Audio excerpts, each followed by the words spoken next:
शाम के 6:15 भाई यहाँ पर पट्टी करने आते हैं भाई बगीचे में। यहाँ पर पेड़ खड़े हैं और उनमें से भाई घास काटना है। तो जितने भाई लड़के बैठे हैं ये सब कर रहे हैं मकरागिरी। मतलब CRPF का बंदा 1300 रुपये की दिहाड़ी पे आया हुआ है और बैठा मकरागिरी कर रहा है। मकरागिरी बोलते हैं भाई ठल्ली बैठना।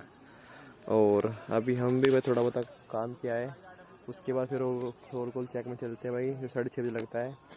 और सबकी यूनिफॉर्म जैसी मिली होगी, किसी के पास भाई ब्लू चेस्ट है, किसी के पास रेड चेस्ट है, और हमारे पास भाई ब्लू चेस्ट है 517। और ड्रेस कोड भी पूरा है। और भाई साथ में जूते गंदे नहीं होने चाहिए, वाइट होने चाहिए। अगर गंदे हुए पनिशमेंट मिलती है भाई बढ़िया। रात के टाइम ड्यूटी 12 से 2 घंटे की। तो अपना भाई रोल कॉल चेक में चलते हैं भाई 6:30 बजे। फिर वहाँ पर अपना अटेंडेंस करवा के थोड़ा सा रूल वूल समझाते हैं थोड़ा सा भाई। और उसके बाद फिर अपना साथ में खाना खाते हैं। तो ये बैठे हुए लड़के अपना